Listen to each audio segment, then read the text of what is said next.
اعوذ بالله من الشیطان الرجیم بسم الله الرحمن الرحیم. ګرانو کتونکو زه مجید الرحمن ستاسو په خدمت کې حاضر یم.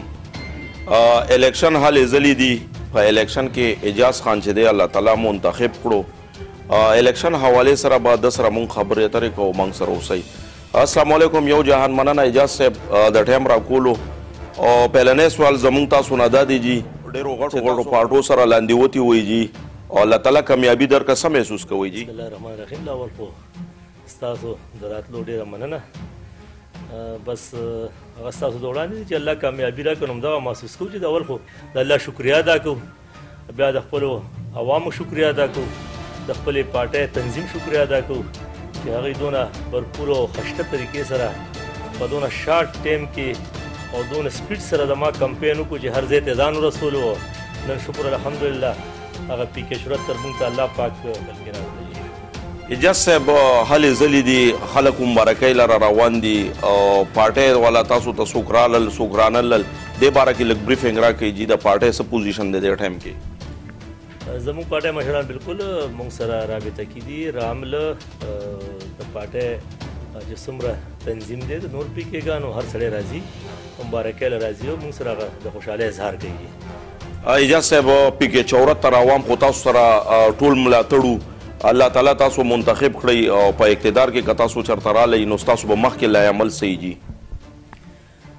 پی کې 74 کې جي زه د چا خبره د خدمت په حوالې سره نو په 2005 نه زه شکر الحمدلله دا په ریکارډ باندې دي چې 2005 نه زه د خپلو عوامو د خپلو دوستانو د خپل علاقې خدمت کوم او هغه په هر شکل کې دي، که د سیلاب په شکل کې دي، که د کرونا په شکل کې دي، که د بجلی په شکل کې دي، هغه بغیر اقتدار ما کړي دي. اوس الله پاک زه کامیاب کړم نو انشاءالله خپلې حلقې دپاره، خپل ورکر دپاره، خپل هغه دوستانو دپاره چې هغوی ما سره منډه والده دا خودي دي.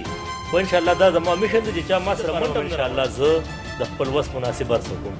اعجاز صاحب په صوبه کې چې دی ډېره زیاته بېروزګاري ده، دې باره کې به تاسو څه لای عمل وي جي؟ دې باره کې لږ بریفنګ راکړئ.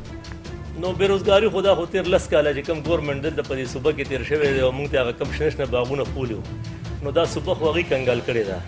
انشاءالله الرحمن الله دې وکړي چې زمونږ ګورمنټ جوړ شي نو انشاءالله دا آواز اوچتوم په اسمبلی کې او انشاءالله الرحمن زمونږ کوشش دا دی چې دلته د بجلی مسلې دي، دلته ګیس مسله ده، دلته کې مدار خبره زرعي مسلې دي، دلته د ایجوکیشن مسله ده.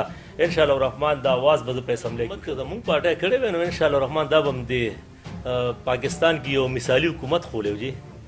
او دوی خو چې کوم 10 کاله حکومت وکړو نو دوی خو هره محکمه کنګال کا، هره محکمه خیر ته کېنوله او انشاءالله که چېرته کې اوس الله پاک په دې کې پی کې زمونږ حکومت راوستو نو انشاءالله 10 کاله خو ډېر دي چې خپل کارکردګي به ورته انشاءالله کال وکړي. لکه تاسو پی کې 74 عوام ته دې ټایم کې د سکرین په ذریعه څه میسج ورکول غواړئ جي؟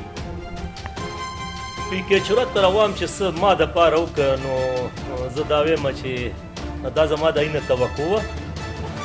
زما ته د حلقه د پی کې 74 دا یو سخته حلقه وه او دا زما پارټۍ دپاره د یو خوشحالی مقام دی چې پی کې 74 کله نه پاکستان جوړ شوی دی نو دا حلقه په لومړي ځل موږ ته په یو های اکثریت سره که هغه زما د پارټۍ ورکر دی او که هغه نورو پارټو والی دي، که هغه زما ذاتي تعلق دی، که هغه د دې نه علاوه نور کم پی کې ګان دي، هغه خلکو خوا کې د ما دپاره دلته کمپین کړی دی، هغه په سوشل میډیا شته. نن شکر الحمدلله د هغې ریزلټ ستاسو دپاره خو دا زما یو میسج دی چې انشاءالله ما خو مخکې هم دا ویلي دي چې کوم ځوانان د نشې په حالت کې دي نو هغه خو لاول په موږ باندې یو د هغې یو ذمواري ده ګلۍ په ګلۍ کور په کور چې موږ لاول د خپلو کورونو د ګلو د هغې نګراني وکړو. بیا هغې دپاره بعضې ځایونو کې چې دی نو داسې هسپتالونه جوړ شوي دي چې د هغې علاج وکړو، هغوی ته ښه تعلیم ورکړو، هغوی ته ښه تربیت ورکړو، دلته کیل میدانونه جوړ کړو، دلته سپورټس دپاره